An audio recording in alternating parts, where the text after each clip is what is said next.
মানে দড়া ছিঁড়ে যাবে, এই দড়ি ছিঁড়ে যাবে। আমি আপনার সেই প্রেমের কথা বলেছি। আমরা যারা ধান পুষ্টার মানে প্রেম করি সে প্রেম না, বুঝতে পেরেছেন? আমি আপনাদের দুয়ার বরকতে বাংলাদেশে 2-4খানা অনুষ্ঠান হয় যাই, আপনাদের দুয়ার বরকতে ইন্ডিয়াতে 2-4খানা অনুষ্ঠান হয় আমি যাই।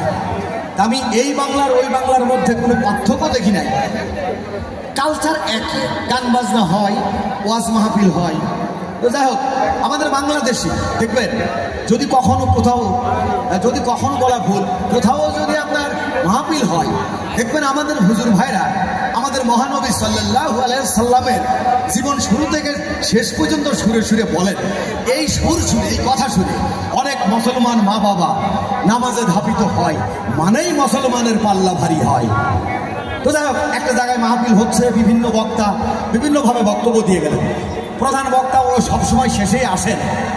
চোখে ছিল চশমা, নাকের ডুগায় নামিয়ে দেখে নিল কি পরিমাণ মাহফিল হয়েছে। দেখে অনেক মাহফিল হয়েছে।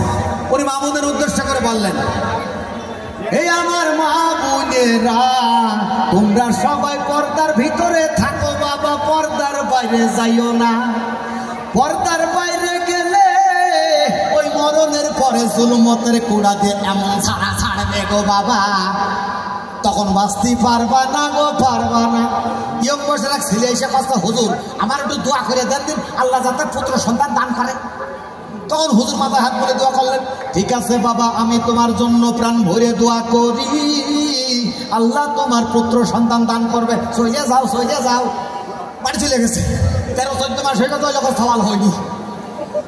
হুজুরের বাড়িতে কথা, হুজুর কি হইলো, ছেলে তো আমার হইল না। হুজুর কথাতে ভাবা ঝাড়িস্তা তো না হওয়ার কথা না। তা বাবা তুমি বিয়ে করো 7 দিন আগে, আমি তো বিয়ে করিনি। তুমি বিয়ে করেন না, আমি বিয়ে করিনি। হুজুর বললেন, বাবা মকলে যে দড়ি আর নড়িটা নিয়ে আয়, এই হারাম দাদাকে বেবলা গাছা বেঁচে ফেল। হারাম দাদা, তুই বিয়ে করিস, তোর ফল কেনা করে হবি হারে। যখন দুঘা মেরে দিয়েছে, তখন ওই ছেলেটা করছে, হুজুর মারবেন না, মারবেন না, ওই আমার দুটো কথা ছিল। এই হারাম দাদা, তুই তো ফরজ কাজ করিস নি, তোর কথা কি শুনবো ভাই?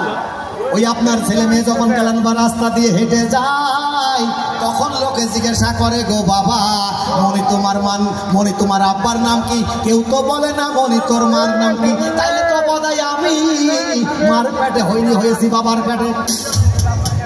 হুজুর বলল, খবর কথা রে বাবু, 35 বছর ধরে মাহফিল করতেছি, জীবনে এরকম প্রশ্ন সম্মুখীন হয়নি। তা তো তার কাছে মাছ চাচ্ছি, বাবা বাড়ি যা।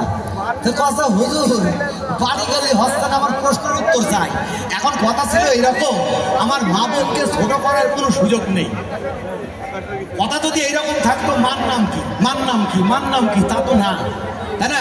তাহলে আমার মা বোনের মতো হিসাব করা উচিত যে সব জায়গায় যদি আমার স্বামীর নামটা হয়, তাহলে অবশ্যই আমার স্বামীর থেকে আমি 20% কম আছে। কথা খায় না রে, আরে তোরা তো আমার লোক নাকি? এবার হবে একটা আসল গান। কি গান হবে তো?